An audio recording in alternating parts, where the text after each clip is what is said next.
আমি ওই সমস্ত বোনদেরকে বলবো, দয়া করে আল্লাহর ওয়াস্তে পর্দা করেন।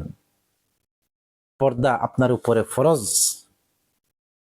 আপনি রোজা রাখা ফরজ মনে করলেন, কিন্তু আপনার জন্য পর্দা ছিল ফরজ, সেটা আপনি মনে করলেন না।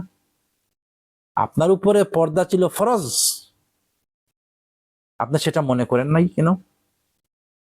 আপনি অশালীন পোশাক পরে, মাথায় কাপড় নাই, আপনি সাজগুজ করে আপনি বের হয়ে গেলেন মার্কেটিং। কিসের মার্কেটিং করছেন? ঈদের মার্কেটিং এর জন্য। আপনার জন্য ঈদ নয়। আপনাকে কে বললো আপনার জন্য ঈদ?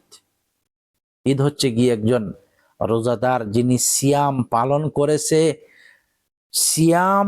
করেছে তার জন্য হচ্ছে গিয়ে ঈদ।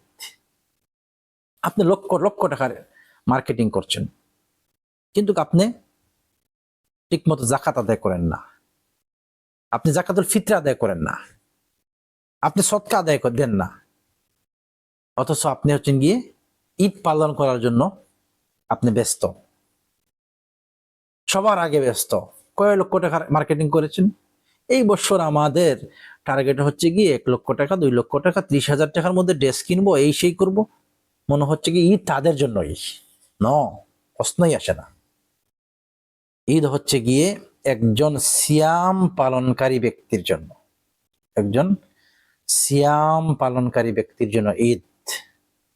এটা আল্লাহ ও রাসূল একজন সিয়ামকারীকে গিফট দিয়েছেন। এই গিফটে আপনি আসিয়া জোর করে নিয়ে নিবেন, এটা যেন না হয়।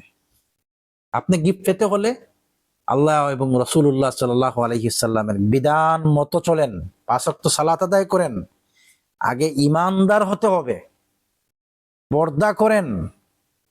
ফরজ পর্দা আপনি লঙ্ঘন করছেন। আল্লাহ তাআলা বলছেন, ওয়াকারনা ফি বুয়ুতিকুন্না ওয়ালা তাবাররাজনা তাবাররুজাল জাহিলিয়াতিল উলা। আল্লাহ তাআলা বলছেন মহিলাদের জন্য পর্দা হচ্ছে গিয়ে ফরজ।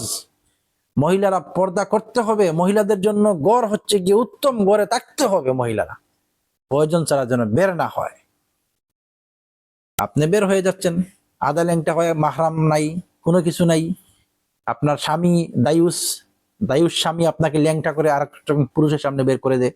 আপনার স্বামীর একটু খায়াও নাই, লজ্জাও নাই, কিচ্ছু নাই। এই জন্য আগে এই বিধানগুলা মানার চেষ্টা করেন। ফরজ বিধানগুলা ত্যাগ করবেন না। ফরজ ছেড়ে দিয়ে আপনি ঈদ পালন করতেছেন। আল্লাহ যেন আপনাকে, আমাকে, সবাইকে সঠিক বোঝার তৌফিক দান করেন। আল্লাহুম্মা আমিন।